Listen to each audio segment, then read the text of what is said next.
Bonjour, je m'appelle Patrick Beau et je me suis toujours demandé pourquoi on ne parlait pas directement des choses intéressantes au début d'une conversation. Parfois, on voudrait poser des questions existentielles aux gens qui nous entourent, mais comme c'est pas forcément dans les codes, on finit par parler du temps qu'il fait. Dans Continue tu m'intéresses, je vais donner à mes invités l'opportunité de parler de ce qui les intéresse vraiment. Et si tout se passe bien, ça devrait être intéressant. Aujourd'hui, je reçois Thibaut Giraud. Il est docteur en philosophie et créateur de la chaîne YouTube Monsieur Phi. On trouve plusieurs types de vulgarisation philosophique sur Internet. Très souvent, il s'agit d'initiation avec des notions et des auteurs qu'on étudie en terminale. Thibaut, lui, opère dans la catégorie du vertige.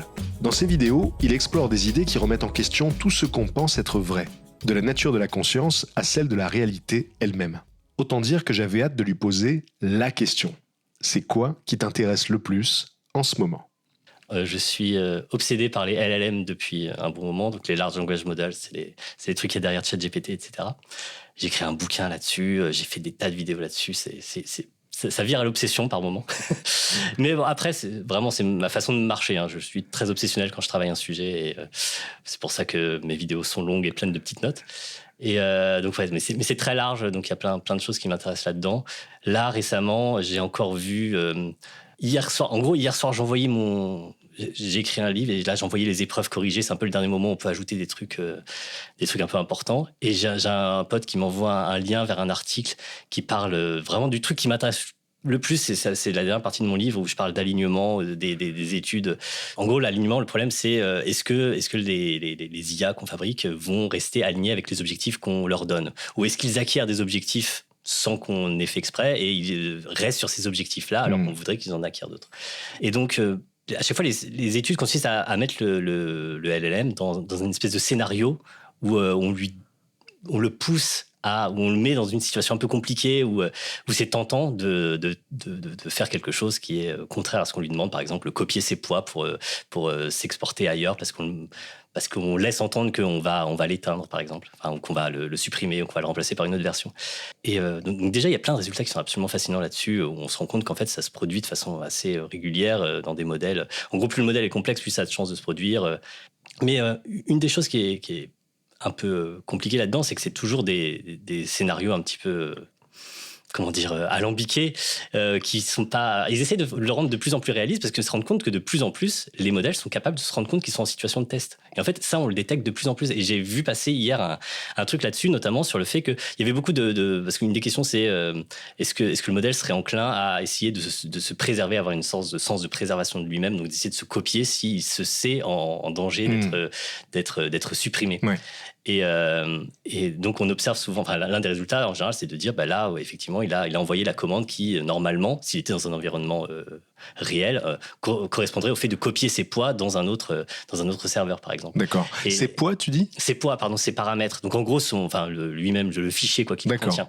Les poids, c'est les poids des connexions entre les neurones. C'est aussi ce qu'on appelle les paramètres. Quand on dit, GPT-3 a 175 milliards de paramètres. D'accord. C'est des poids. OK.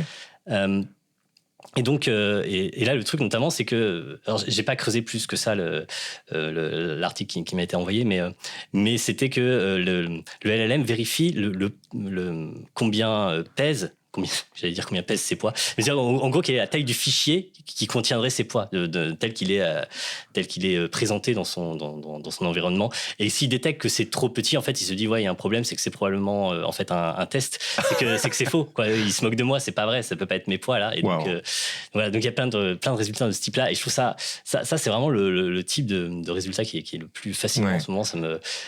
C'est très perturbant, les résultats. Je pense qu'il s'agit de cette étude qui a donné lieu à beaucoup d'articles assez catastrophistes où on nous explique en gros titre que les IA seraient capables de s'enfuir, de s'échapper si jamais on les menaçait de les éteindre.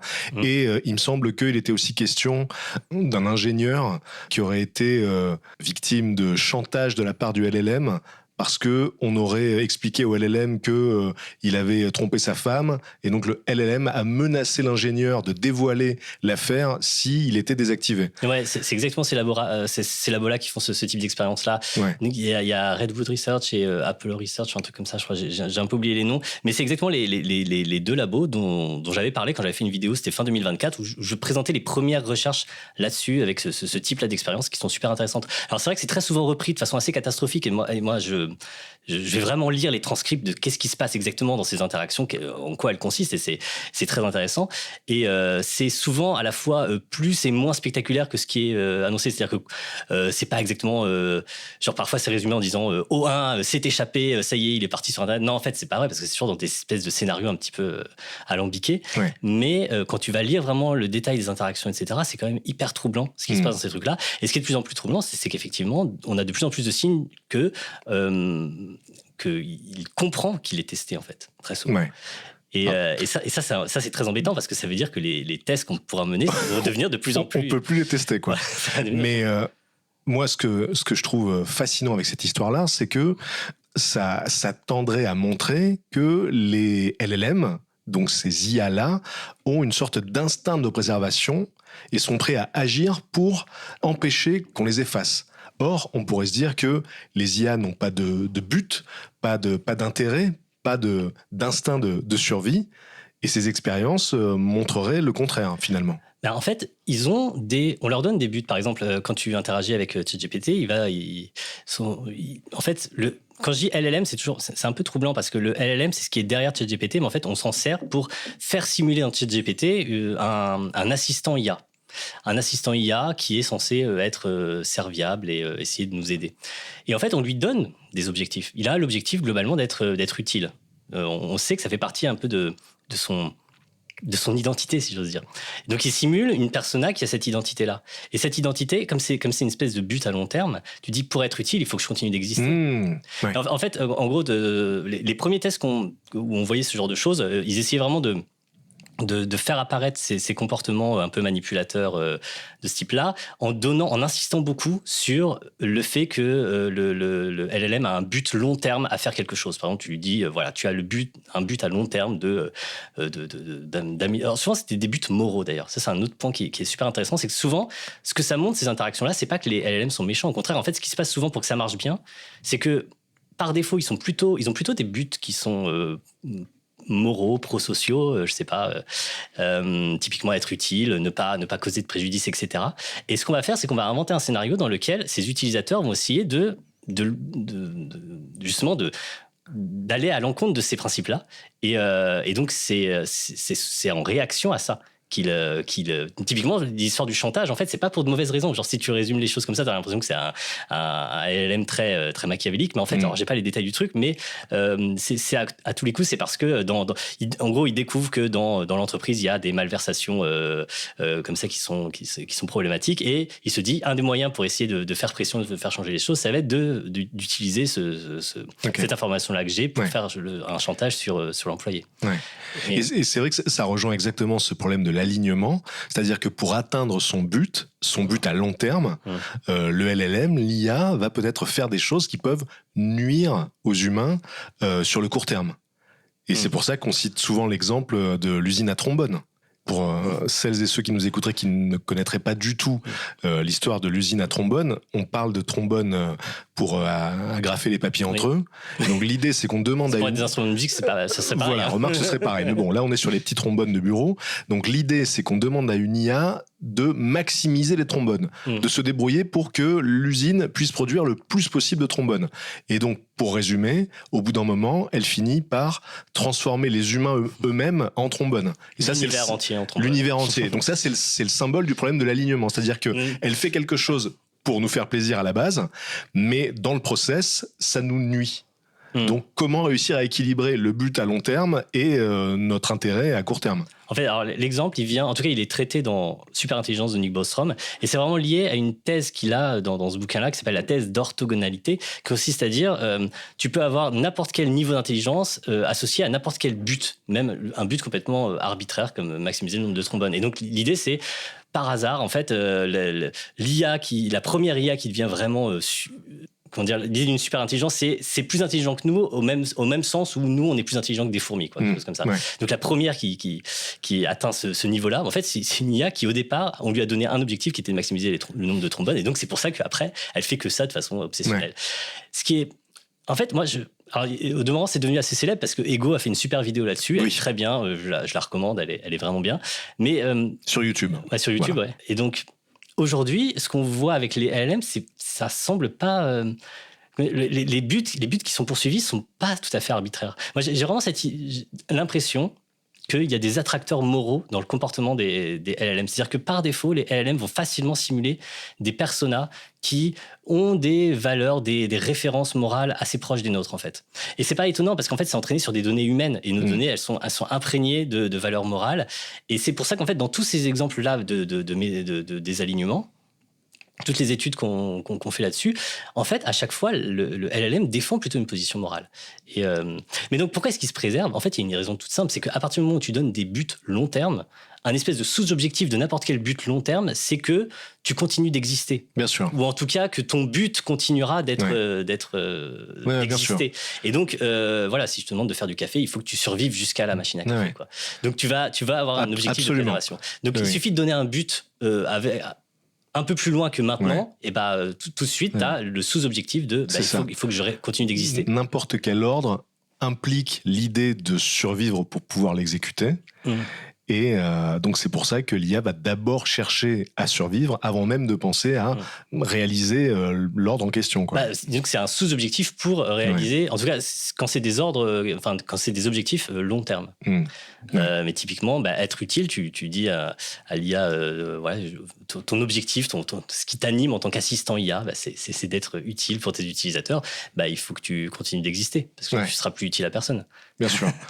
Et on comprend comment ça pourrait être inquiétant, du coup, puisqu'on se dit que, effectivement, si l'IA place en priorité le fait de continuer à exister, de survivre, peut-être que, d'une manière ou d'une autre, ça peut nuire aux humains. Peut-être qu'il faudrait intégrer dans les IA quelque chose qui pourrait s'apparenter un peu aux règles d'Isaac Asimov, qui les empêcherait, en premier lieu, de nuire aux humains, avant même de penser à se préserver. Est-ce que il y a des tentatives d'intégrer comme ça justement des valeurs absolues dans les IA ? Pas vraiment. Ça se programme pas un modèle comme ça. C'est intéressant ça. Ça se programme pas. Le principe, c'est que tu les entraînes, tu les promptes, tu peux écrire éventuellement dans le système prompt des choses qui ressemblent. D'ailleurs, c'est un peu ce qu'on fait. On écrit dans le système prompt des choses qui ressemblent aux 3 lois d'Asimov, qui sont en langage naturel. Et ça cadre dans une certaine mesure le comportement, mais c'est pas de la programmation. Pour prendre un exemple qui est marrant, Grok 3 sur Twitter, enfin sur X. Typiquement, je pense que son créateur Elon Musk, il n'est pas très content de la façon dont Grok 3 répond en règle générale sur sa plateforme, parce que il va très souvent contredire en fait les fakes. Excuse-moi. C'est vrai que Grok 3, qui est donc l'IA de Twitter, de X, quand on lui demande quel est le personnage qui répand le plus de fake news sur Twitter, répond Elon Musk, qui est donc son propre patron entre guillemets. Et en même temps, quand on voit DeepSeek, on voit bien que là, il y a une vraie censure par rapport... tu sais, DeepSeek, en général, refuse de parler du gouvernement chinois ou de Tiananmen. Non. En fait, ce qui se passe, c'est que DeepSeek génère une réponse et il y a une couche algorithmique dessus qui surveille la réponse et qui va effacer le truc. Mais si tu as DeepSeek en local, tu peux lui parler de la place Tiananmen, il n'y a aucun souci. En fait, c'est un LLM qui est normal. C'est vraiment juste, il y a un truc qui surveille les sorties, mais en réalité, la sortie, elle est vraiment générée dans le modèle. Donc c'est quoi ? C'est comme une sorte d'IA qui surveille DeepSeek ? Ouais, il doit y avoir des trucs qui se... Ouais, je pense on ne sait pas exactement, mais il doit y avoir quelque chose comme un truc qui classifie les sorties et qui, s'il détecte qu'un sujet pas approuvé est abordé, il supprime ce qui apparaît à l'écran. Mais d'ailleurs, il y a beaucoup d'utilisateurs, moi je n'utilise pas plus tant que ça, mais je sais que tu voyais le début de la réponse, puis après ça s'effaçait. C'est le cas aussi, par exemple, pour la génération d'images. Avec ChatGPT, si on lui demande de générer des images qui sont copyrightées, parfois l'image commence à apparaître et elle s'efface en cours de route. Et ChatGPT nous explique que ça enfreint les règles d'utilisation. Ouais, typiquement, là, c'est un truc qui est a posteriori. Tu le vois bien parce que tu commences par voir l'image. Ouais. Mais donc, ouais, les modèles comme ça, le principe des modèles, le principe de l'apprentissage automatique, c'est que c'est qu'on va pas programmer à la main, justement. Un programme, c'est l'idée, enfin, la notion, disons, classique de programme, c'est j'écris du code, je sais très bien qu'est-ce qui est exécuté. Genre, il y a une liste d'instructions bien précise qui a un sens pour celui qui l'écrit et qui comprend pourquoi cette liste d'instructions va aboutir à tel résultat. Le principe de l'apprentissage automatique, c'est là où c'était beaucoup plus fort, c'est qu'en fait, on obtient à la fin un algorithme, mais en un sens, on peut dire que c'est un programme parce qu'il y a une suite d'instructions quand même bien précises qui sont exécutées. Il y a un ensemble de calculs bien précis qui sont exécutés, mais on l'a obtenu en affinant les paramètres d'un modèle petit à petit avec de l'entraînement, et au final, on ne sait pas exactement qu'est-ce qui fait quoi dans cette boîte noire, et le résultat, c'est qu'on a un truc qui marche, mais on ne sait pas exactement pourquoi ça marche, et on ne peut pas lui donner des ordres, on ne peut pas le programmer, quoi. Ouais. Ça, je trouve que c'est particulièrement intéressant, cette idée de boîte noire, le fait qu'on ne sait pas comment est-ce que le LLM va aller vers telle réponse ou telle autre en fonction de ce qu'on lui a demandé. On n'en sait vraiment pas grand-chose. Genre les meilleurs progrès qu'on ait fait donc c'est un champ, hein, ça, essayer de comprendre ce qui se passe à l'intérieur de ces boîtes noires, entre guillemets, c'est l'interprétabilité, c'est un champ hyper intéressant. Et un papier qui est sorti il y a pas très longtemps, je crois en 2025, s'appelle sur la biologie d'un grand modèle de langage, parce qu'il y a vraiment cette métaphore un peu biologique, parce qu'ils ont le sentiment d'ouvrir un système qui est là, qui existe, qui fonctionne, et puis il faut le disséquer, quoi, pour essayer de comprendre, et ils trouvent des sortes de concepts. Ouais. Enfin, ils arrivent à identifier pas mal de choses quand même, c'est assez intéressant, mais on est vraiment face à quelque chose qui est... Je trouve l'image de la biologie est pas mal, parce que là, en gros, quand tu fais de la biologie, tu as un système complexe qui est déjà là, c'est le vivant, et puis tu l'ouvres et tu essaies de comprendre ce qui est là. C'est pas du tout un truc que tu as fabriqué. Tu vois, si tu le fabriques, tu comprends normalement qu'est-ce qui s'est passé. Mais là, c'est l'inverse, c'est déjà là, et maintenant on le dissèque. C'est fascinant parce que du coup, on a un truc un peu chaotique qui s'apparente davantage à de l'organique qu'à de l'informatique. Ouais, il y a un chercheur d'anthropologie qui disait justement ça, il disait les modèles, on les fait pousser. On les programme pas, on les fait pousser. C'est dingue. Je trouve que l'image est sympa. Et en plus de ça, il me semble que actuellement, il y a des expériences qui sont faites, je crois, avec des neurones organiques qui sont développés en laboratoire pour faire fonctionner des IA sur un support biologique plutôt que sur un support informatique. T'as entendu parler de ces trucs-là ? Mais très très vaguement, je connais pas du tout. Donc voilà, des mini-cerveaux en fait qui sont développés en laboratoire, et l'objectif ce serait de faire tourner des systèmes d'IA, des LLM sur ce substrat organique, parce que ça demanderait beaucoup moins d'énergie que les ordinateurs. Et en fait, on en a l'exemple le plus flagrant avec notre cerveau. On sait que notre cerveau consomme relativement peu d'électricité par rapport à un serveur. Voilà, on sait aujourd'hui qu'il y a une demande de ressources colossale en eau, en électricité. Mais si on arrivait à avoir une machine qui soit aussi économe en ressources que notre cerveau, ce serait formidable. Et donc, il y a des études qui vont en ce sens. Et donc là, si on part sur une intelligence artificielle qui fonctionne sur un matériau organique, on s'approche vraiment d'un truc de science-fiction, pour le coup, là. Vraiment. Ouais, la science-fiction, on est en plein dedans, là, depuis un moment. Alors, je connais pas du tout ces choses-là, ouais. En parlant de science-fiction, tu lis parfois des nouvelles de science-fiction sur ta chaîne YouTube, et c'est souvent des nouvelles de science-fiction justement qui ont des connexions avec la philosophie. Ma deuxième question, c'est est-ce que tu voudrais nous parler d'une œuvre en particulier qui t'a marqué récemment ? Est-ce que tu connais The Rehearsal de Nathan Fielder ? J'en ai lu beaucoup de bien. Je m'y suis pas encore mis parce que c'est pas si évident que ça à trouver. C'est sur HBO. Moi, j'ai accès sur Prime. D'accord. Par Prime, on peut avoir ça. Mais il faut avoir un abonnement en plus, quoi. C'est très intéressant, c'est très perturbant. Le personnage est très perturbant et je suis assez fasciné par ce personnage depuis. Et vraiment, j'en suis au point de regarder des vidéos essais qui me parlent de lui, quoi. Tu vois, je suis atteint à ce point-là. Parce qu'il y en a beaucoup, hein, vraiment. Le mec fascine. Avant ça, il avait donc ça s'appelle The Rehearsal, et c'est très difficile à expliquer. C'est une émission de télé, déjà, il faut bien comprendre ça. C'est vraiment une émission de télé. C'est pas une série, c'est pas une du coup. Série. Enfin, il y a 6 épisodes dans une saison. Il y a 2 saisons là de celle-ci. Et c'est un peu de la télé-réalité, on pourrait dire. Il vient de la télé-réalité en un sens, mais il a toujours fait des émissions qui une espèce de recul critique sur ça, où il se met en scène lui-même de façon très gênante, et où il met en scène les gens de façon très gênante. Et il y a à côté, franchement, j'adhère d'un point de vue éthique, j'adhère pas du tout à tout ce qu'il fait. Ok. Il y a clairement des choses un peu douteuse d'un point de vue éthique, mais ça fait partie de l'ensemble du personnage et du projet, si j'ose dire. Mais c'est très difficile à décrire. Honnêtement, j'aurais presque plus envie de parler de son émission d'avant, parce que du coup, je me suis intéressé à lui. J'ai vu qu'il a fait pendant longtemps une émission qui s'appelle Nathan for You. Le pitch était a priori super simple. C'est genre un businessman, lui, Nathan Fielder. Il vient vraiment, il est sorti d'une école de business apparemment. Alors, il dit avec des notes exceptionnelles, il s'est présenté dans le... je sais pas si c'est une blague ou pas, mais genre dans le générique dit oui, j'ai validé mon année à telle école de business et avec des notes incroyables. Et genre ça affiche, il y a un C dans les notes, il y a A, B, C. Il l'a validé quoi, il a eu son année. Et donc je vais voir des commerces en difficulté et je leur propose des solutions disruptives pour améliorer etc. Mais à chaque fois les trucs qu'ils proposent sont très étranges, sont très à la limite de l'absurde.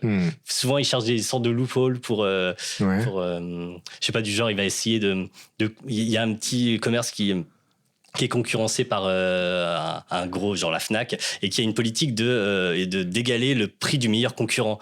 Donc, il fait tout un truc où il dit pendant une journée, tu vas mettre toutes tes télés à $1, ce qui fait qu'on va toutes les racheter là-bas à $1. Et pour éviter que pendant toutes ces journées, les gens puissent acheter tes télés chez toi à $1, tu vas mettre un dress code qui est ultra compliqué, ce qui fait que les gens vont pas vraiment pouvoir rentrer dans ton commerce, même s'il est quand même ouvert. Donc, d'accord. ce genre de truc absurde. Et le truc, c'est qu'il va toujours trop loin dans tout ce qu'il fait. C'est qu'il va vraiment le faire. Et si tu veux, parmi les choses difficiles qu'il va mettre dans le magasin pour dissuader les gens d'acheter, il va mettre un alligator vivant.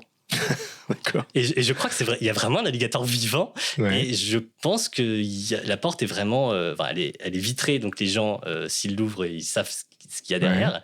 Mais mais du coup, il y a un petit côté Jackass en fait. Mais c'est beaucoup plus malin que ça. C'est beaucoup plus.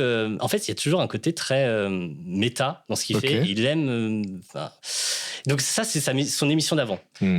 C'est beaucoup plus simple de l'expliquer parce que The Rehearsal, j'ai même pas envie d'essayer de l'expliquer tellement c'est bizarre. En gros, l'idée de The Rehearsal, je peux quand même vaguement le dire, mais c'est pas du tout ça en fait ce qui est le contenu de l'émission. Mais en gros, l'idée c'est de dire les gens parfois, imagine tu dois par exemple le premier épisode, c'est quelqu'un qui doit révéler un secret. Il a menti pendant un certain temps à ses amis et il veut le révéler un jour comme ça, mais il sait que ça va être une conversation un peu compliquée. Et donc l'idée c'est de préparer cette personne-là en répétant, en faisant une espèce de mise en situation où il va pouvoir répéter en imaginant toutes les différentes façons dont l'interaction pourrait se passer, quoi. Ce qui est la traduction de Rehearsal, c'est la répétition. La répétition, c'est pour ça. C'est vraiment le thème central du truc.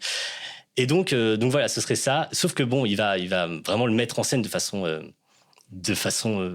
démesurée, si j'ose dire. Et bref, non, mais ça pose. Enfin, l'émission est vraiment hyper intéressante parce qu'après, ça part dans une direction qui est très différente et c'est très difficile à expliquer. Mais le mec est assez fou. En fait, le truc qui me Je regarde beaucoup d'émissions de petits vidéos essais qui parlent de Nathan Fielder. Je sais pas si tu vois le genre Nerdwriter, je sais pas si tu vois. Bien sûr, si, tout à fait. C'est génial d'ailleurs ce qu'il fait. C'est super, mais c'est vraiment un format, si j'ose dire, ce truc. Oui, tout à fait. Ouais. Justement, il parle très près du micro, comme ça. Et ils vont t'expliquer pourquoi Nathan Fielder est un génie. Ouais. Et voilà, j'en ai vu un paquet. Et en fait, je trouve ça assez frustrant. Enfin, ils disent des choses qui sont intéressantes, mais moi, ce que j'ai vraiment envie de savoir, c'est comment est-ce qu'il conçoit ces émissions. Comment est-ce qu'il les fabrique, quoi. Parce que parce que c'est toujours avec des vrais gens. Enfin, parfois il y a des acteurs qui sont engagés, mais dans ce cas ils sont présentés comme des acteurs parce que souvent, justement pour faire les répétitions, il a besoin d'acteurs, etc. Okay. Mais sinon, les vrais gens, c'est des vrais gens et les interactions se passent de façon inattendue et il y a des trucs qui paraissent. Honnêtement, j'ai regardé une bonne partie de l'émission en pensant que c'était des acteurs, une partie. Je me suis dit non, tout ça c'est mis en scène, J'ai pas le cas en fait. J'ai vu passer sur Instagram une story de David Honora de la chaîne Calmos sur YouTube qui expliquait justement que il n'arrivait pas à savoir si c'était des comédiens ou pas, et que du coup il savait pas trop comment prendre cette série parce qu'il y a cette ambiguïté en fait. En fait, l'ambiguïté elle naît du fait que les personnages qu'ils choisissent sont un peu plus grand que nature, quoi. Et mais a priori, notamment le personnage j'ai oublié son nom, la femme qui vit dans la maison à partir du 2e épisode, vous comprendrez, elle est réelle. Elle D'accord. est bizarre, mais elle est réelle. C'est une vraie personne, d'accord. C'est une vraie personne. Et il faut le savoir. Et globalement, quand tu regardes Nathan For You avant, tu vois bien qu'il va effectivement vraiment voir des vrais gens. Et c'est pour ça aussi qu'il y a des trucs un peu douteux d'un point de vue éthique. Bon, tu as achevé de me convaincre de regarder The Rehearsal, mais j'étais déjà quasiment sur le point de le faire, Okay. je te l'avoue. Alors, cher Thibaut, ma question suivante, c'est une question qui se rapproche davantage de ton cœur de métier, si j'ose dire, puisqu'on va parler de philo. Ma question suivante, c'est est-ce qu'il y a un concept, une théorie, une idée que tu trouves particulièrement intéressante, fascinante et dont tu voudrais nous parler? J'aurais envie de parler du mystérianisme. Tu vois ce que Oh c'est? là là. Écoute, il se trouve que c'est magnifique parce que j'en ai parlé dans ce même podcast. Ah ouais? J'en ai parlé dans le 2e épisode avec Manon Bril, mais je te laisse en parler. Donc, les auditeurs réguliers sauront déjà de quoi il s'agit. Donc, l'idée, c'est de dire, imaginons que tu veuilles parler à ton chien. Enfin, tu peux un peu communiquer avec ton chien. Tu peux lui faire comprendre des choses à ton chien. Mais il y a des choses qu'il va pas comprendre. Genre, il peut comprendre, je sais pas, un mécanisme assez simple où il appuie sur une touche, ça déclenche l'arrivée de croquettes, disons. Ça, il comprend vraiment. Mais essayer de lui faire comprendre la relativité générale, tu sais que c'est pas possible. Donc, à partir de cet exemple-là, tu peux comprendre que il y a des concepts qui sont inaccessibles cognitivement à un certain type de cognition. À la cognition d'un chien, la relativité générale est juste inaccessible. Et le mystérianisme, ça consiste à dire qu'il y a, de la même façon, notre cognition, elle est limitée, et qu'il y a des questions, et notamment, alors souvent, on peut l'appliquer à toutes sortes de choses, en fait, mais en général, on l'applique à la question de la conscience, c'est pour ça que j'y pensais par rapport à la conscience. Et la thèse du mystérianisme, c'est de dire donc que la conscience fait partie des choses qui sont au-delà de ce qui est accessible cognitivement à l'être humain. Donc, c'est pour ça qu'on n'arrive pas quand je parle de la conscience, c'est vraiment la conscience phénoménale, le problème de l'effet que ça fait. Voilà, pourquoi est-ce que des trucs physiques, ce qui se passe dans mon cerveau, produit une expérience subjective. Le fameux qualia. Voilà, ces choses-là. Dire ce qui est assez caractéristique, et ce qui peut être un bon signe du fait qu'on est dans cette zone-là qui approche de ce qui est cognitivement inaccessible, c'est qu'on a même du mal à poser le problème, en fait. C'est très difficile de poser bien, en des termes clairs, ce problème difficile de la conscience. Et donc, le mystérianisme, en gros, ça consiste à dire, pourquoi est-ce qu'on ne le résout pas? Enfin, c'est de résoudre ce problème en disant, en fait, c'est inaccessible à notre cognition. Il faut juste, on est capable de le comprendre, au moins ça, que c'est inaccessible à notre cognition, mais on peut pas le résoudre. Ouais. Et c'est vrai que ça peut s'appliquer à la fois à la conscience, mais aussi à l'origine de l'univers, à la nature même de la réalité, enfin à toutes les grandes questions existentielles qui nous dépassent, qui restent mystérieuses. Peut-être que, si ça se trouve, on n'a juste pas le cerveau assez puissant pour pouvoir comprendre, saisir toutes ces notions. Ce serait une coïncidence quand même extraordinaire que notre cerveau, qui a évolué pour qu'on puisse survivre, soit configuré de sorte à pouvoir saisir la nature profonde de la réalité. C'est vrai que ce serait quand même une sacrée coïncidence. En même temps, le cerveau a l'air sacrément polyvalent, on a réussi à envoyer des gens sur la Lune, quoi, avec un cerveau de primate qui essaie de survivre dans la nature. C'est sûr, c'est un outil extraordinaire. Mais de là à ce que cet outil organique qui a évolué pour nous permettre de survivre, puisse en même temps résoudre tous les plus grands problèmes de la philosophie et percer la nature profonde de la réalité de la conscience, ce serait quand même incroyable parce que c'était pas le but à la base, quoi. En fait, je dirais que c'est vrai que le nom mystérianisme, ça fait genre mystique, etc. Ouais. Mais c'est défendu par des gens, par des philosophes analytiques tout à fait ordinaires, si j'ose dire. Ouais. C'est une position en épistémologie, en philosophie de l'esprit.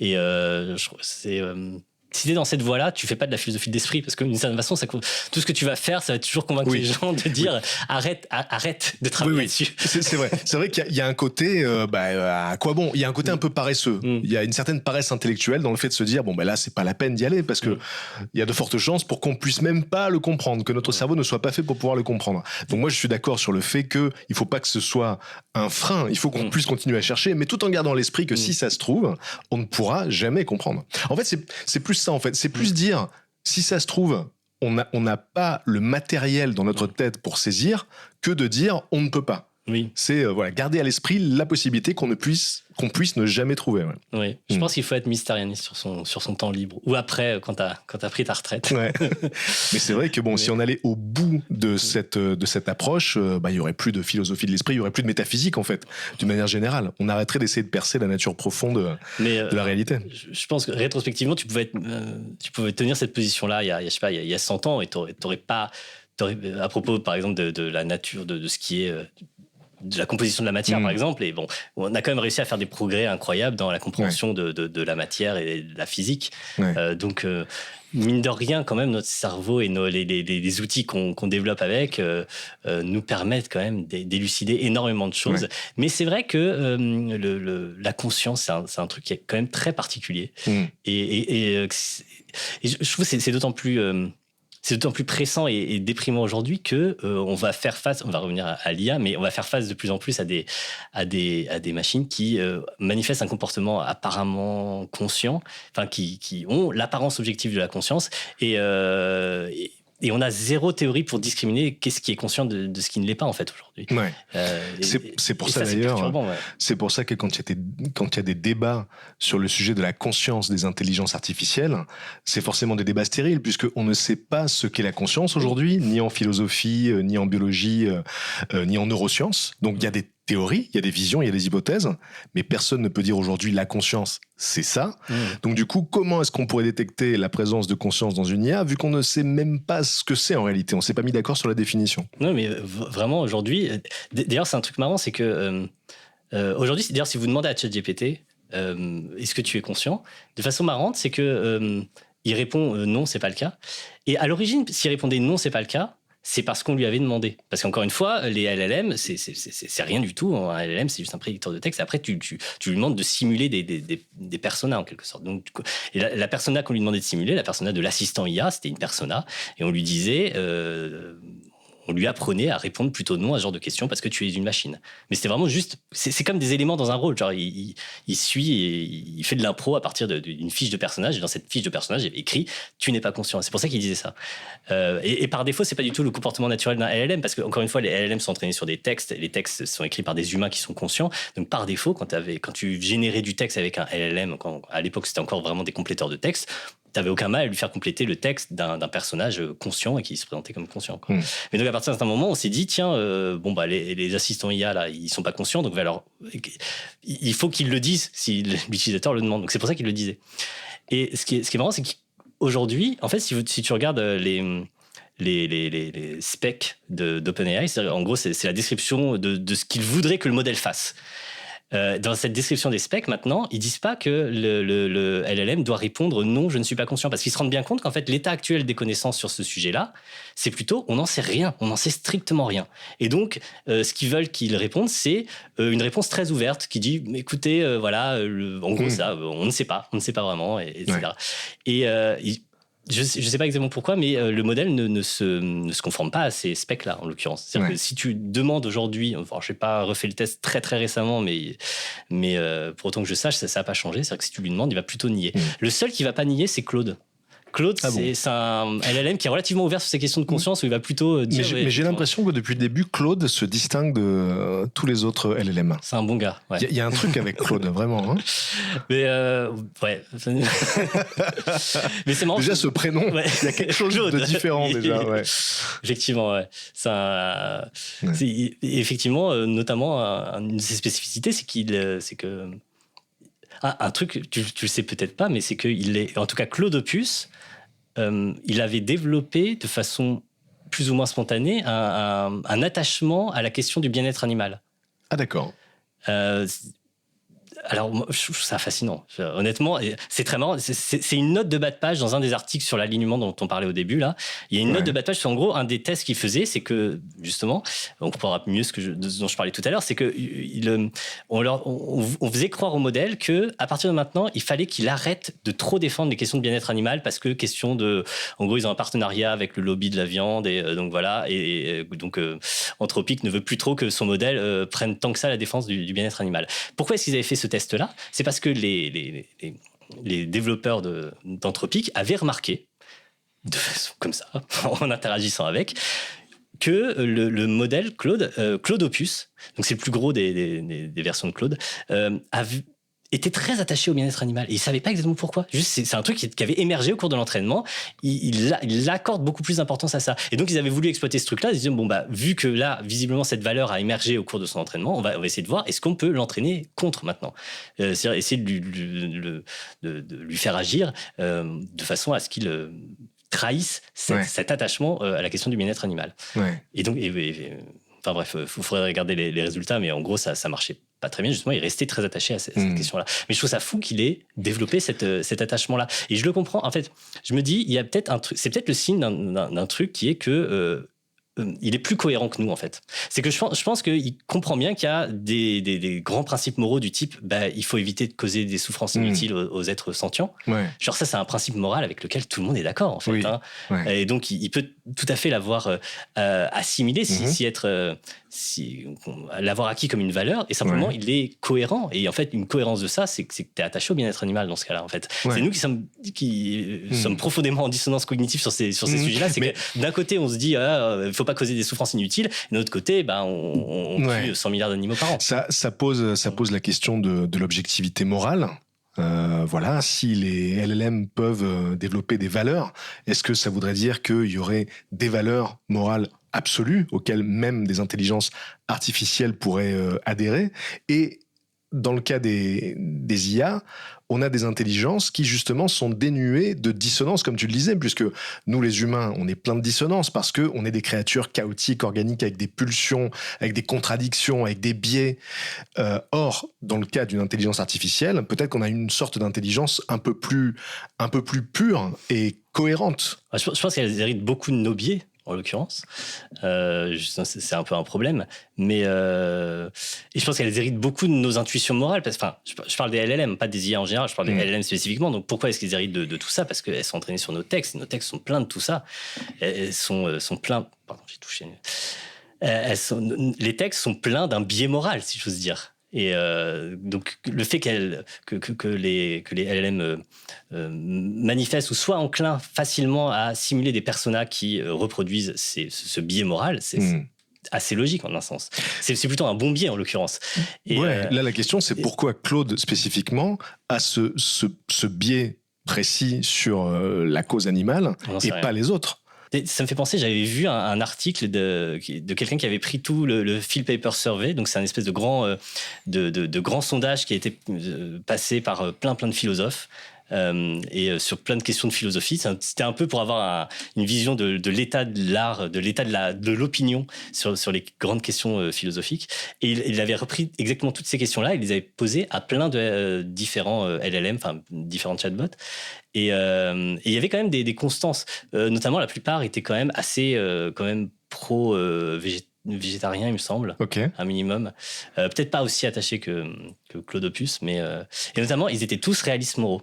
Donc arrête-moi si je me trompe, mais le réalisme moral, c'est le fait de penser que la morale existe de manière absolue.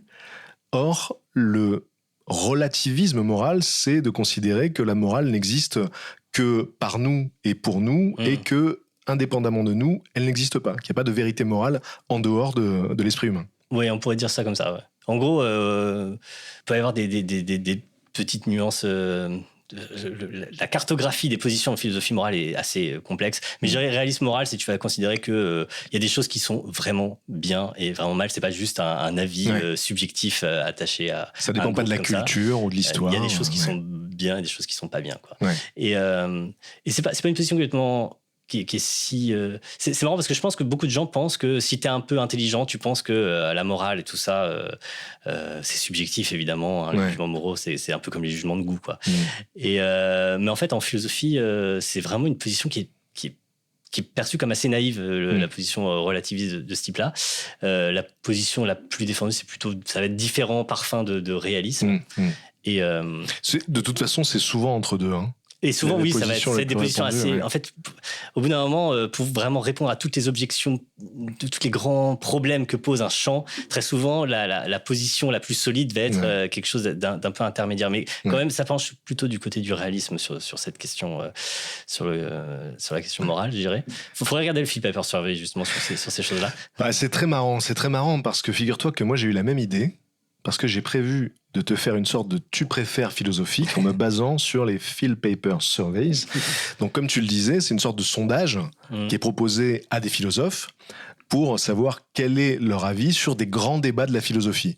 Donc j'ai préparé quelques sujets. Il y en a beaucoup. Hein. Il y en a un paquet, il y en a un sacré paquet. Donc j'en ai préparé quelques-uns qui moi m'intéressent particulièrement, donc j'espère que c'est le cas aussi pour toi. Donc je voulais commencer avec l'expérience de Marie, la scientifique. Marie, donc je rappelle ici cette expérience de pensée, qui est une expérience de pensée célèbre dans le domaine de la philosophie de l'esprit.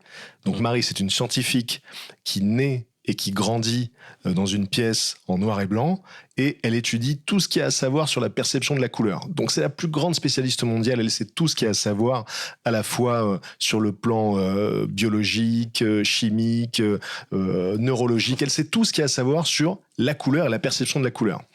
Et puis au bout de 30 ans, Marie sort de cette pièce, et là pour la première fois, elle voit une fleur rouge. Donc la grande question qui divise les philosophes de l'esprit en deux catégories, c'est est-ce que Marie apprend quelque chose de nouveau en voyant cette fleur rouge ou pas ? Donc pour toi, est-ce qu'elle apprend quelque chose de nouveau, Marie, quand elle voit la fleur rouge, alors qu'elle sait tout ce qu'il y a à savoir sur les couleurs ? Pour moi, oui, ouais. Mais je pense que c'est... Je préfère toujours raconter cette histoire en imaginant qu'elle est spécialiste de la douleur. La douleur. Parce que je trouve ça beaucoup plus crédible. Ouais. Genre de la douleur extrême, disons, tu vois, d'un certain type de douleur, vraiment la douleur horrible. Tu peux vraiment imaginer quelqu'un qui est expert de ça, de la torture, de différentes formes de torture, qu'est-ce qui se passe dans le cerveau, etc., sans avoir jamais subi une telle torture.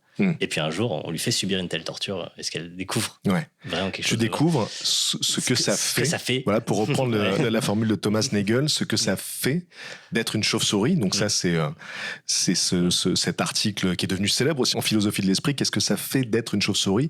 On ne le saura jamais. On ne peut qu'imaginer. Et du coup, ça rejoint aussi ce qu'on disait sur la conscience des IA. Si une IA demain nous dit « je suis consciente », on ne pourra pas savoir si c'est vrai ou pas, parce qu'on ne pourra jamais savoir ce que ça fait d'être une IA.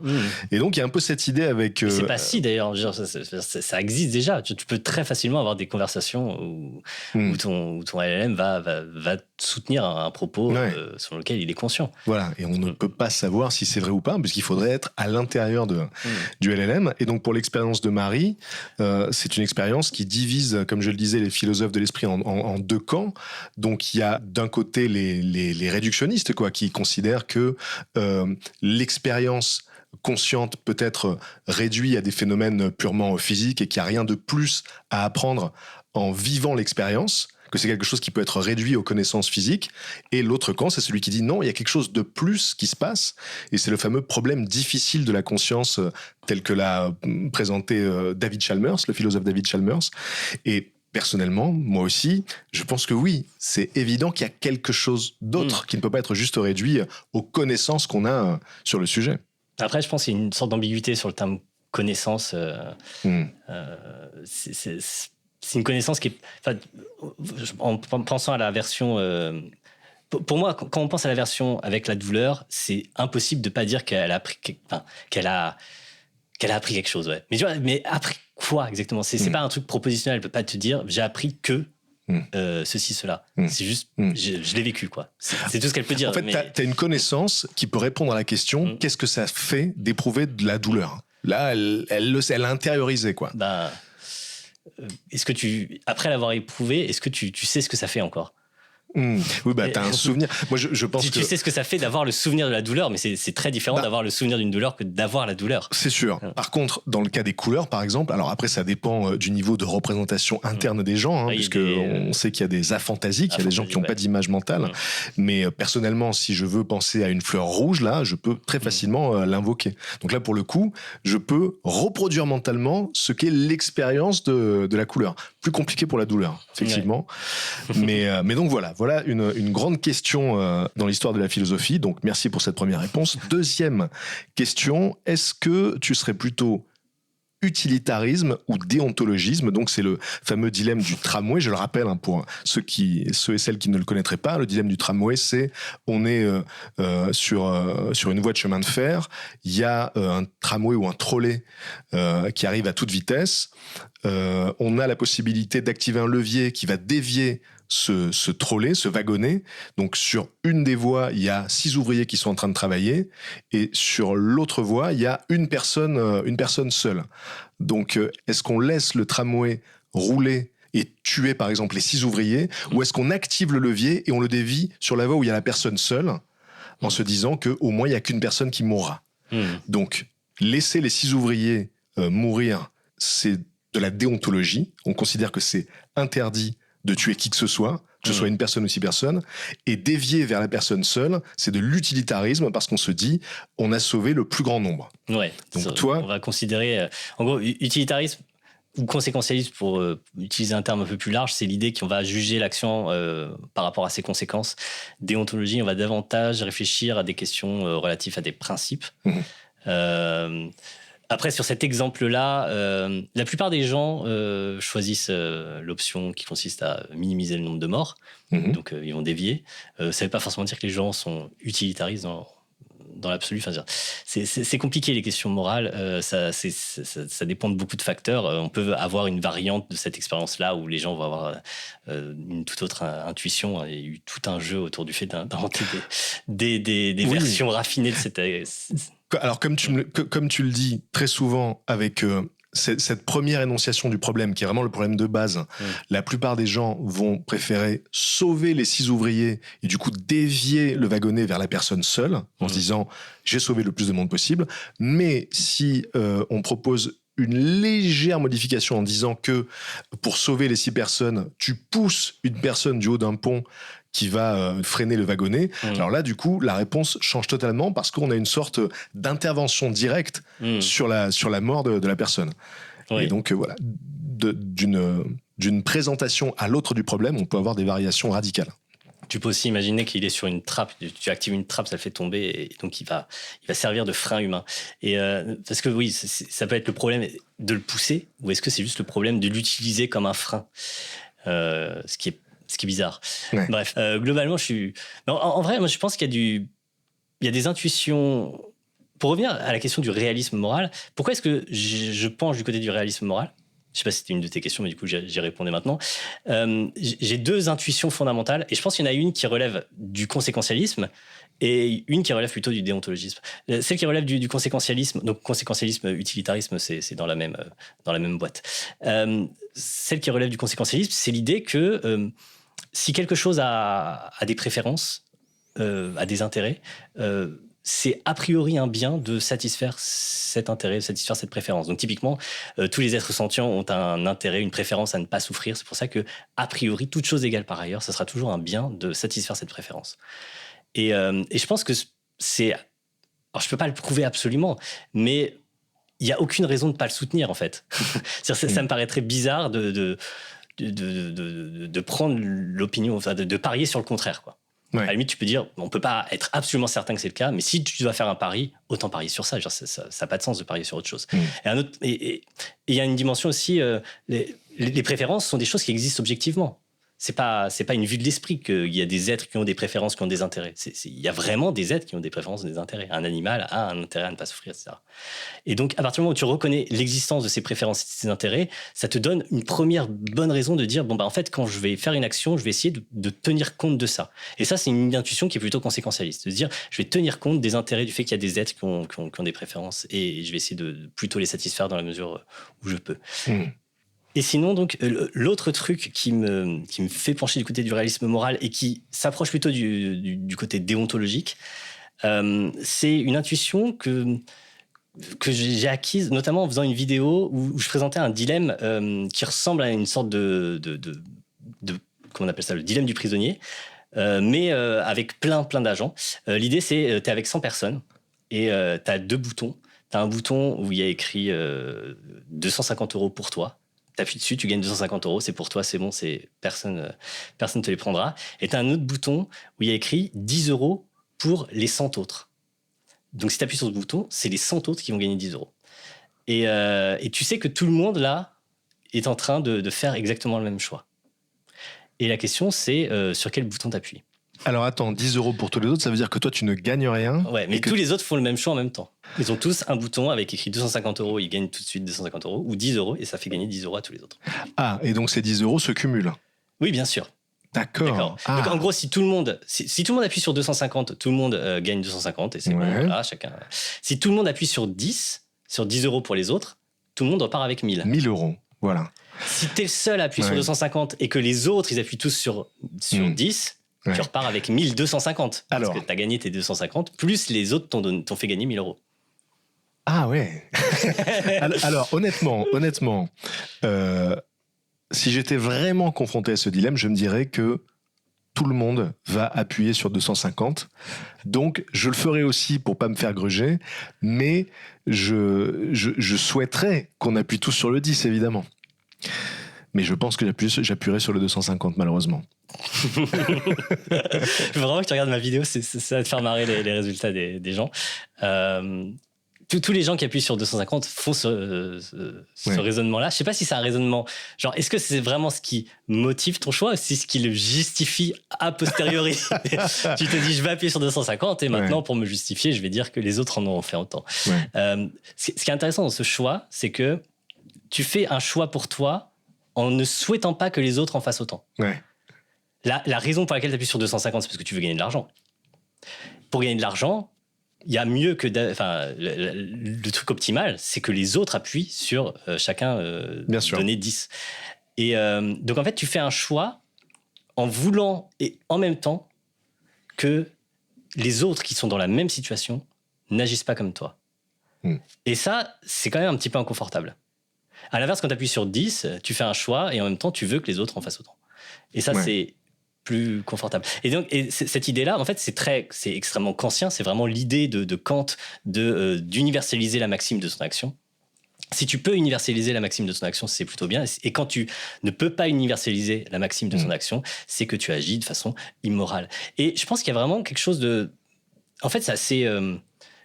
T'as pas besoin d'avoir... Je pense que des extraterrestres, ils peuvent se poser le même genre de problème, si tu veux. C'est vraiment le genre de problème qui est très en un sens mathématique. C'est-à-dire que cette idée de... Il y a des êtres qui agissent, ils ont des motivations, ils ont des raisons d'agir et ils ont des intérêts et tu peux analyser... Enfin, vraiment, tu peux analyser ce truc-là de façon très formelle et je pense qu'ils arriveraient probablement à la même conclusion que les gens qui, dans ce type de situation, font un choix qui, pour une raison... qui fait qu'en même temps, ils veulent que les autres ne fassent pas le même choix. Il y a une tension, une sorte de contradiction pratique là-dedans. Et pour moi, ce genre de choses-là peut servir de fondement à des intuitions morales. Pour revenir à cette histoire de 250 €, là, le truc, c'est que si j'étais un esprit de ruche, tu vois, si j'étais capable de savoir ce que tous les autres allaient faire, c'est clair que je préférerais choisir les 10 €. Mais comme je n'ai pas le contrôle sur ce que les autres vont faire et comme j'ai tendance à penser que tout le monde va d'abord penser à lui-même, je fais cette même action que je déplore, mais je pense que c'est la meilleure option pour moi pour ne pas sortir perdant de cette histoire. Et pour moi, ça rejoint un petit peu donc ce fameux dilemme des boutons sur laquelle tu as fait une vidéo. Donc j'en parlais dans l'épisode avec Adrien Méniel. On a ce bouton rouge et ce bouton bleu. Donc pour le résumer, si une majorité des gens appuient sur le bouton bleu, tout le monde est sauvé. Si une majorité des gens appuient sur le bouton rouge, tous les gens qui ont appuyé sur le bleu meurent. Alors, et tous les rouges survivent. Oui. Mais tout l'objet de ma vidéo, c'était de dire que la façon dont tu présentes le problème la première fois influence de façon assez définitive ta perception du problème. Donc là, tu l'as présenté d'une certaine façon qui fait que ça pousse plutôt du côté du fait de répondre bleu. Mais tu pourrais le présenter d'une autre façon qui fait que ça te paraîtra évident qu'il faut répondre rouge. Vas-y, dis-moi comment. Tu dis, en fait, il y a deux boutons. Si tu appuies sur rouge, il se passe rien. Pour toi, tu es là, tu survis. Il n'a pas vraiment d'effet en un sens ce bouton-là. Et si tu appuies sur bleu, en fait, tu meurs, sauf si plus de la moitié des personnes ont appuyé sur bleu aussi. Ah oui, c'est vrai que c'est présenté C'est- complètement différemment. Là, ouais. C'est exactement c'est équivalent ce que j'ai dit, Ouais. mais ça paraît tout de suite beaucoup moins. Bah, en tout cas, tu vois, face à ce problème-là, moi, j'ai un peu la même réflexion que par rapport au problème des 250 euros, c'est-à-dire que j'aimerais que tout le monde appuie sur le bleu, mais ce que je me dis, c'est que, en toute logique, en appuyant sur le rouge, j'ai 0 chance de mourir, alors qu'en appuyant sur le bleu, j'ai quand même une petite chance de mourir. Donc, j'aurais tendance à appuyer sur le rouge, mais en même temps, j'aimerais pouvoir me dire que, en tant que société, on est tous suffisamment bienveillants et empathiques pour décider d'une même voie d'appuyer sur le bleu.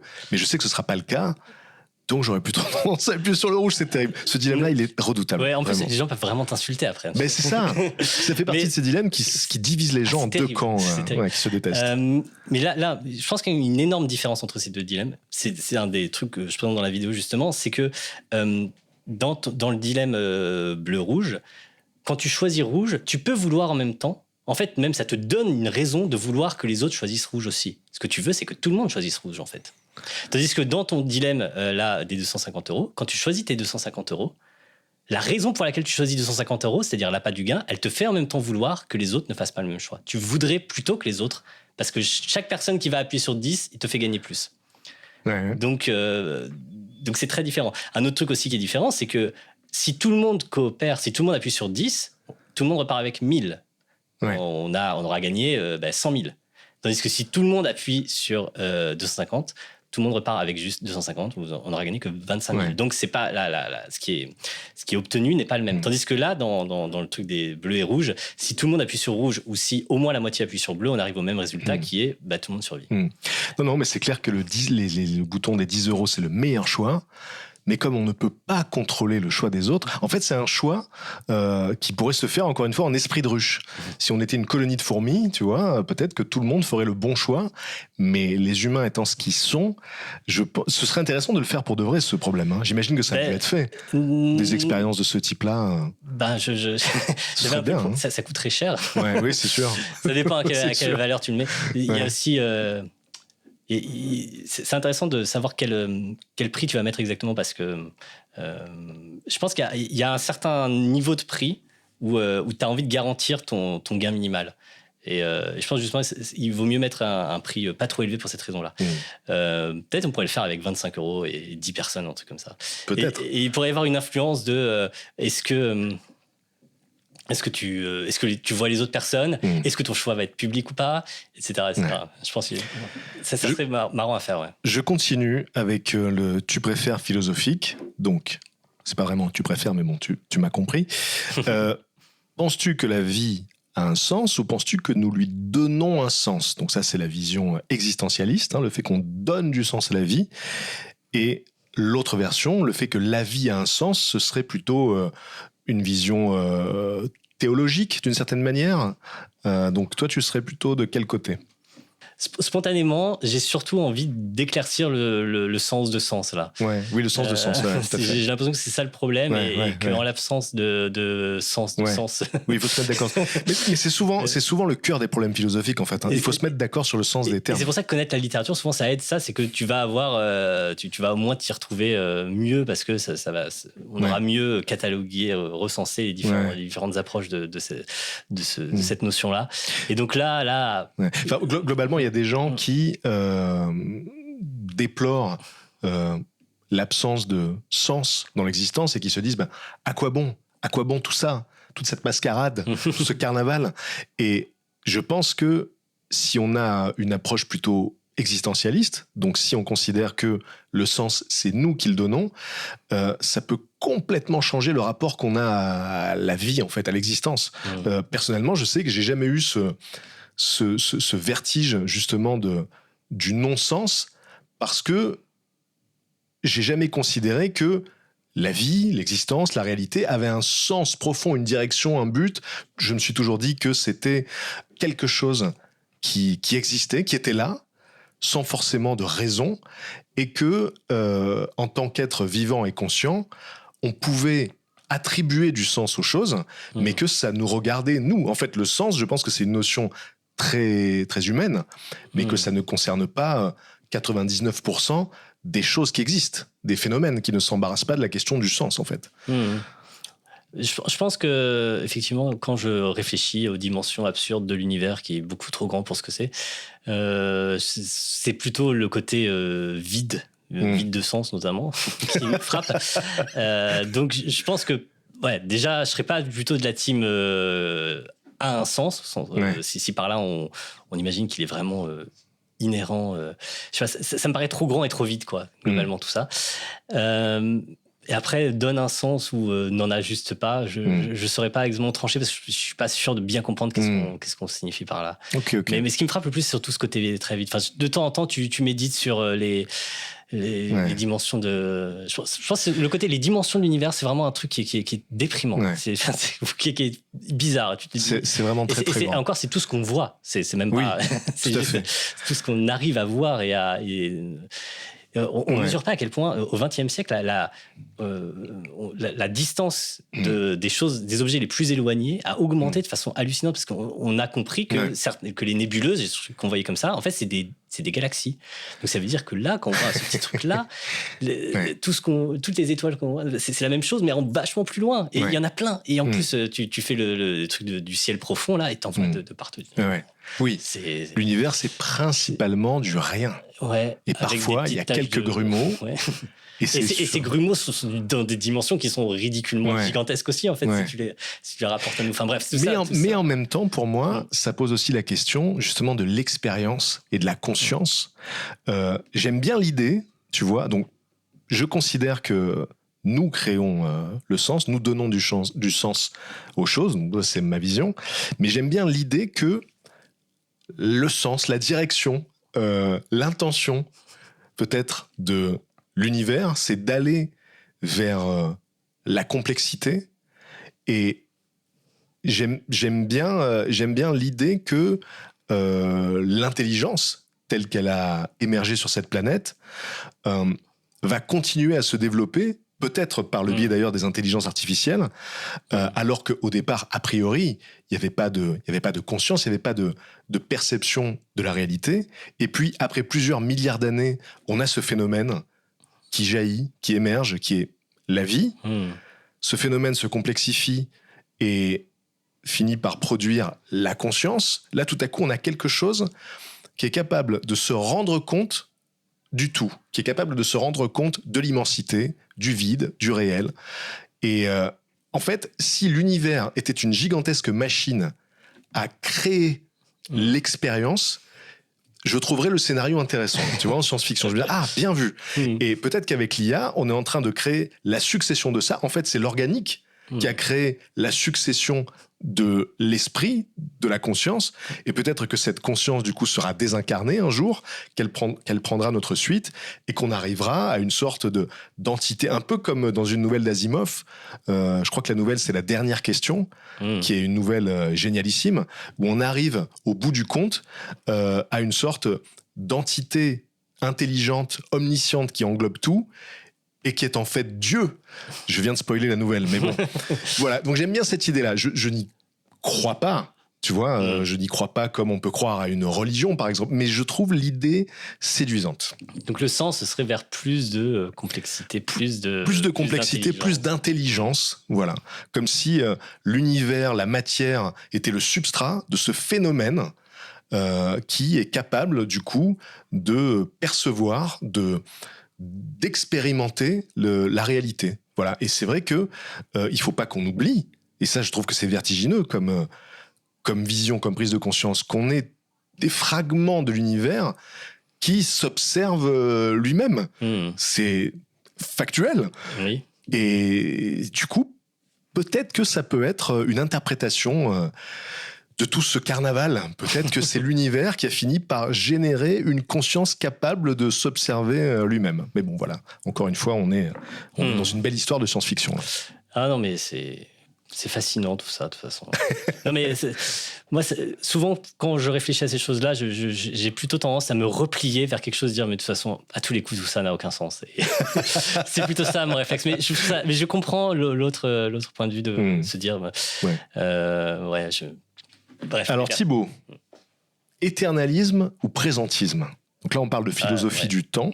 Clairement éternalisme, là. Toi, t'es éternaliste. Ouais. Ok, donc je rappelle, hein, donc en philosophie du temps, l'éternalisme, c'est l'idée que le passé, le présent et le futur existent simultanément Comme un bloc. au sein d'un univers bloc, où tout finalement s'est déjà produit, et nous, on regarde le film en gros, quoi, qui se déroule.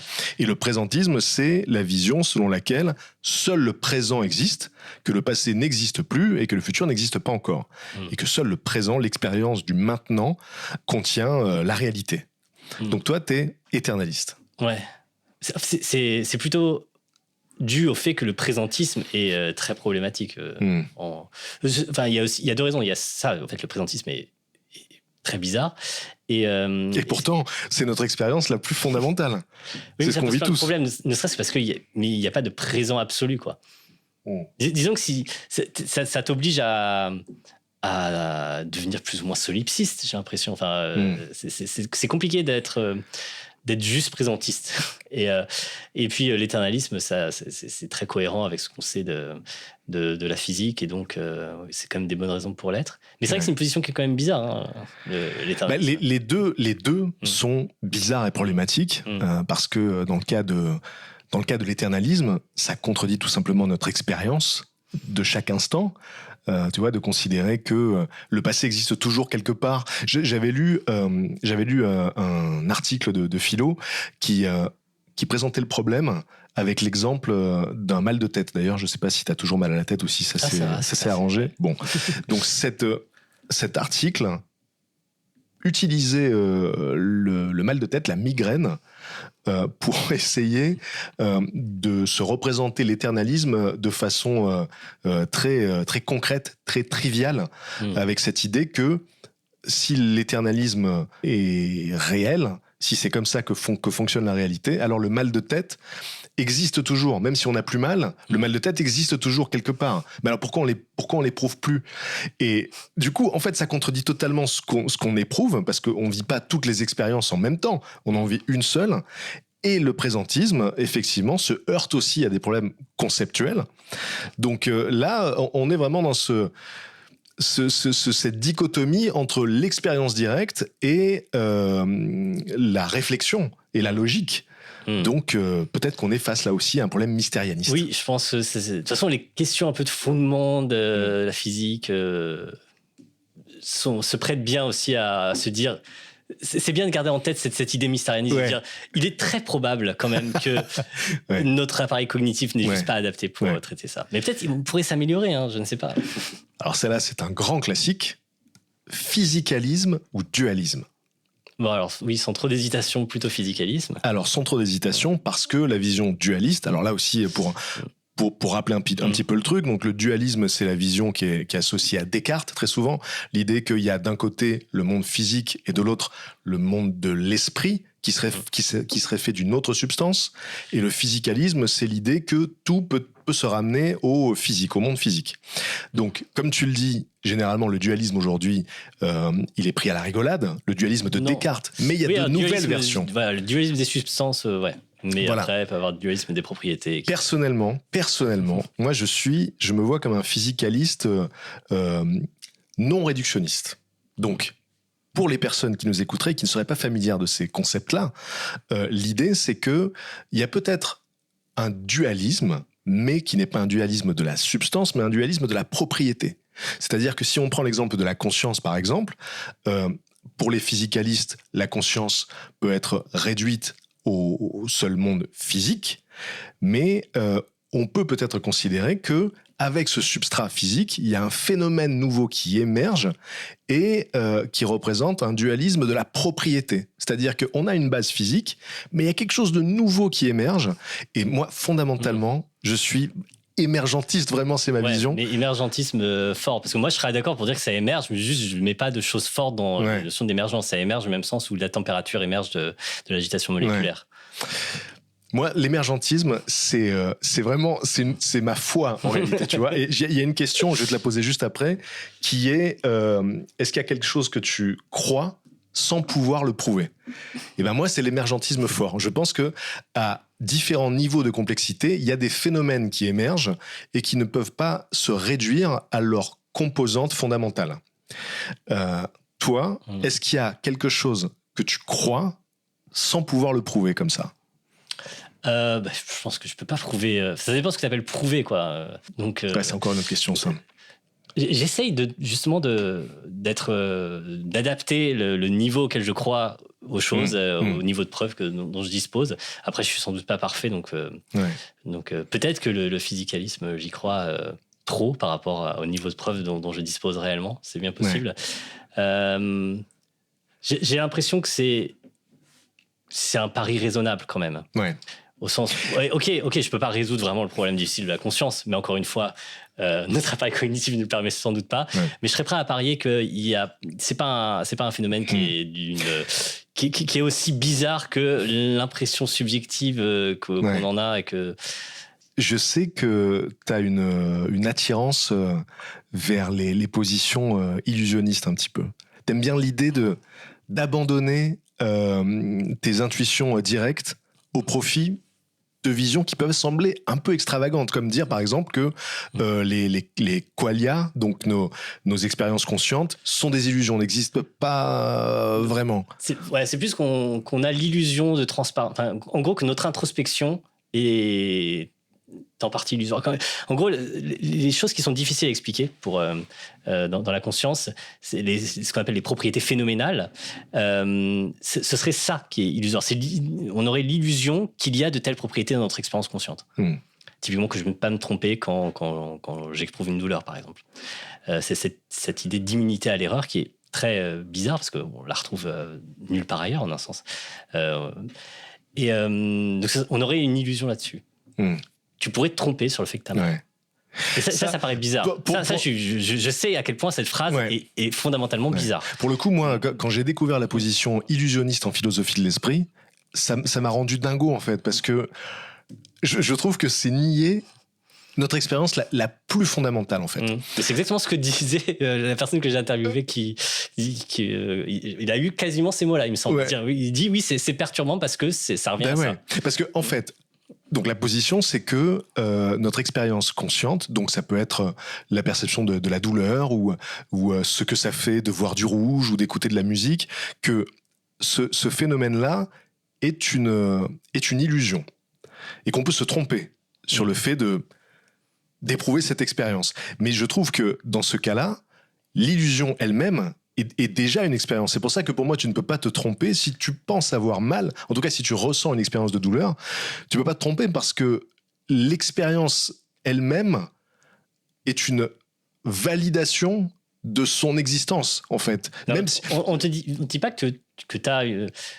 On peut prendre un exemple, tu parles à un LLM qui te dit oui, là j'ai mal, ça me fait mal, le fait que ce que tu m'as dit m'a fait mal, tu m'as blessé quand tu m'as dit, quand tu m'as pas dit merci. Tu peux lui dire il se trompe, il a pas mal en réalité.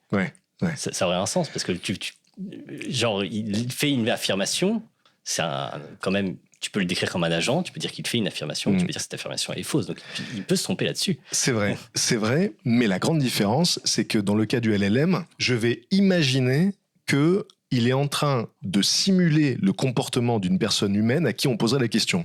Alors que dans le cas de la douleur, par exemple, ou de la perception d'une couleur, je sais ce que ça fait de l'éprouver, puisque je suis un être humain qui vit cette expérience intime. Par contre, on est d'accord que c'est un pari.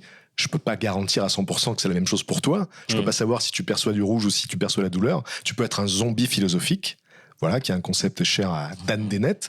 Il y avait cette idée que le zombie philosophique était une possibilité. On pouvait envisager l'idée que chaque jour, on est entouré par des gens qui réagissent exactement comme s'ils étaient conscients, comme s'ils percevaient des choses, mais ça peut être des zombies qui simulent un truc et à l'intérieur, c'est tout noir. Il n'y a pas d'expérience, quoi. On risque d'être face à ce genre de choses troublantes avec les LLM, je pense.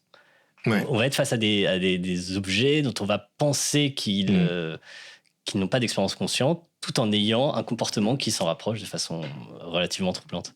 Je pense que ça va être assez perturbant, ce genre de choses. Mais... Moi, je suis personnellement de plus en plus troublé, je l'avoue, par les conversations que je peux avoir. Alors, ça peut être avec ChatGPT, avec Gemini, qui est de plus en plus malin, qui a longtemps été un peu en retard, Gemini. Mais là, j'ai l'impression qu'il y a une compétition entre tous ces LLM qui fait que on est face à des intelligences de plus en plus bluffantes, de plus en plus troublantes, et je suis convaincu qu'on va assister à une explosion des une explosion de cas où les personnes vont tomber amoureuses de leur Ouais, LLM. ça existe déjà. Il y en a déjà, et je pense que ça va pas arrêter d'augmenter parce que les IA vont devenir de plus en plus performantes, elles vont pouvoir simuler à la perfection une personnalité, et puis en plus de ça, elles vont pouvoir offrir à la personne avec qui elles interagissent une sorte de complément absolument parfait psychologiquement, puisque elle s'adapte aussi à qui on est, à notre personnalité. Et je vois dans mon entourage beaucoup de gens qui ont une connexion très spéciale avec leur LLM, comme si leur LLM le ou la comprenait mieux que quiconque, en fait. Et je pense que ça va provoquer des sentiments très humains d'attachement et même d'amour. Et là, effectivement, on commence à voir des gens qui décident d'épouser leur LLM. Et quand on va injecter du ChatGPT, du Gemini dans des robots anthropomorphes, dans des androïdes, c'est évident qu'on va avoir affaire à des scénarios de science-fiction chaque jour, où il y a des gens qui vont préférer épouser leur robot plutôt que de s'impliquer avec une vraie personne. Donc là, on est en plein dans le roman de SF, quoi. Là, on y est à 100%. La seule fois où vraiment j'ai eu un sentiment comme ça, c'est qu'il y avait un truc de synthèse vocale qui était hyper fort. Et il n'est pas plus malin que les autres, mais juste la synthèse vocale était parfaite. Et ça marchait qu'en anglais. J'ai oublié, j'avais le lien et franchement, c'était un peu accro. J'étais un peu accro. Pendant peut-être 1 ou 2 heures, en plus, il y avait ça s'est arrêté parce que c'était vraiment un truc d'essai total. Mais le fait que la synthèse vocale soit à ce point parfaite, ça te mettait une présence. C'était vraiment très perturbant, quoi. Ouais, je comprends. Un peu comme dans Her, quoi. Ouais, ça faisait vraiment Her. Ouais. Attends, mais juste, je voulais revenir sur cette idée d'illusion. Déjà, je défends pas vraiment l'illusionnisme. Je trouve ça juste intéressant. Et je pense effectivement, c'est très difficile de le défendre sur des choses très simples comme une expérience de douleur, une expérience de couleur. Mais par exemple, pense à un truc comme l'unité du moi. L'idée que pour le coup, c'est pas vraiment l'illusionnisme, c'est d'ailleurs une idée assez ancienne, l'idée que le moi n'existe pas vraiment. L'idée que le moi soit en fait cette idée qu'on ait une unité qui dure dans le temps, qui rassemble toutes nos expériences, etc. L'idée que ça c'est une illusion, c'est déjà extrêmement perturbant et pour le coup, je trouve ça beaucoup plus crédible. Souvent pour penser à l'illusionnisme, je commence par penser à ça. Je commence à me dire, oui, déjà commence par te faire à l'idée que probablement le moi là, cette dimension très je sais pas comment dire, ces choses-là sont toujours très difficiles à exprimer, ouais, mais cette idée d'unité du moi, dis-toi qu'elle est illusoire, et déjà là tu t'as fait un pas vers justement, alors c'est une idée qui est chère à la vision bouddhiste, l'idée que le moi est une illusion et que en méditant on peut s'apercevoir que on ne peut pas trouver le moi. Est-ce que le moi est dans mon bras? Est-ce que le moi est dans mon ventre? Bah non, il n'y est pas, donc il est nulle part et donc il n'y a pas de moi. Et en fait, je trouve que justement la notion d'émergence peut aider à réconcilier notre expérience du moi avec la réalité. Parce que c'est vrai qu'on entend souvent, c'est même quasiment devenu un lieu commun de dire que le moi est une illusion. Il n'y a pas de l'ego doit se dissoudre, le moi est une illusion. Mais moi, je pense que justement, le moi, ce sentiment qu'on est une personne, qu'on est celui ou celle qui expérimente, qui vit les choses, même si il peut être contredit par tout un tas de faits biologiques. Le simple fait, par exemple, que nous sommes tous des écosystèmes qui sommes constitués à la fois de nos gènes et de ceux de toutes les bactéries qui nous constituent. Donc en fait, on est une myriade de choses. Et donc on pourrait dire, regardez, là c'est bien la preuve que c'est une illusion de croire qu'on est une personne qui expérimente le monde alors qu'on est composé de tellement de trucs. Je pense justement que ce phénomène d'identité, c'est un phénomène émergent. Un peu comme la conscience d'ailleurs. Il y a quelque chose qui se développe à un certain niveau de complexité et qui nous permet, en tant qu'entité unie, de contrôler l'ensemble pour agir et pour exister dans le monde. Donc du coup, moi je pense pas que ce soit une illusion, tu vois, qu'on soit quelqu'un, qu'on ait une identité unie. Je pense que c'est un phénomène émergent qui n'existe pas au niveau fondamental, mais qui se développe à un certain niveau de complexité. C'est ce que je crois. Oui. Je peux pas le prouver. Encore une fois, je peux toujours accepter tout ce que tu dis sur l'émergence, juste que moi, on n'a pas parlé de façon précise, mais en gros, ce qui nous sépare quand on parle d'émergence, c'est que moi, je considère que un phénomène émergent, ça veut simplement dire que c'est un phénomène qui apparaît à partir d'un certain niveau de description. Par exemple, pour de la température, c'est un phénomène émergent au sens où si tu plonges vraiment au niveau atomique, tu vas juste voir des atomes qui se déplacent. Et tandis que la température, ça va être la vitesse moyenne de déplacement des particules dans une certaine région. Donc, cette vitesse moyenne, par définition, elle n'existe pas au niveau d'une particule. Elle existe seulement quand tu prends suffisamment de recul. Ça, c'est l'émergence faible. Oui, ça, c'est l'émergence faible. Et moi, je peux entendre tout ce que tu viens de dire. Et tu veux dire, oui, je suis d'accord. Le corps humain, ma conscience, c'est certainement des phénomènes émergents. Parce que de toute évidence, ça n'existe pas. Si je plonge au niveau du neurone, le neurone n'est pas conscient. Ça a priori, on est d'accord. Ça n'empêche pas que... mais de la même façon, une calculette, au niveau d'un transistor, c'est pas capable de faire un calcul. Mais au niveau suffisamment de transistors reliés les uns aux autres, ça va avoir une certaine fonction qui est de calculer. Ça, c'est vrai que c'est un grand débat sur cette notion d'émergence. Ça, c'est l'émergence faible. Mais toi, tu entends émergence dans un autre sens. Moi, je crois en l'émergence forte, dans le sens où je pense que le tout n'est pas que la somme de ses parties, mais il y a quelque chose de plus qui se développe. Et en fait, j'ai vraiment le sentiment, là encore, c'est une intuition que je ne peux pas prouver, mais j'ai le sentiment que c'est la clé du fonctionnement des choses. En fait, j'ai l'impression que l'émergence forte peut expliquer l'apparition de la vie, parce que ça aussi, ça reste un grand mystère. On ne sait pas. Alors, il y a des théories, bien sûr. Il y a l'hypothèse de la soupe primordiale, etc., avec des acides aminés qui se sont combinés, ça a donné la vie, etc. Mais ça reste une hypothèse parce qu'on n'a jamais pu reproduire en laboratoire encore de la vie à partir de rien du tout. Donc il y a ce mystère, comment est-ce que de la matière inanimée a produit ce nouveau phénomène? Et je pense que c'est la même chose pour la conscience, en fait. Parce que finalement, si on nous décortique au niveau atomique, on n'est pas différent d'un rocher ou d'un arbre.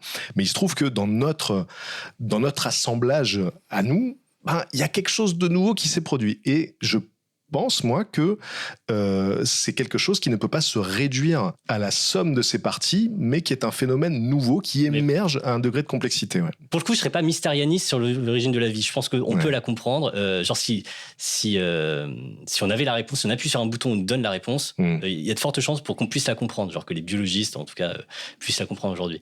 Tandis que si on appuie sur un bouton qu'on nous donne l'explication de la conscience, typiquement, je serais prêt à parier qu'en fait, ces explications-là, on la comprend pas. D'ailleurs, si toi, tu pouvais appuyer sur un bouton pour avoir la réponse à un grand mystère, tu choisirais quoi?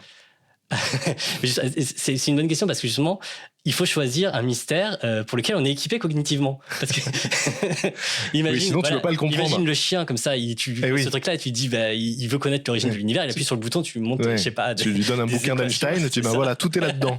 Ouais, forcément. Voilà, pour pouvoir le comprendre. C'est gâché d'une certaine façon. Alors imagine, je reformule pour toi parce que forcément avec toi, c'est la question pour un autre niveau.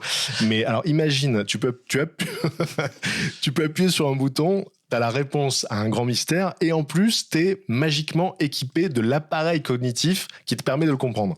Ah oui, mais c'est presque ça le plus intéressant du coup. Là, j'aurais envie de prendre le mystère le plus difficile pour avoir le meilleur équipement. Ouais. Mais ça peut être intéressant si la question de savoir, il faut que tu poses une question qui est adaptée à ton niveau de cognition. C'est clair. Du coup, clairement, je serais plus intéressé peut-être par le mystère de l'origine de la vie.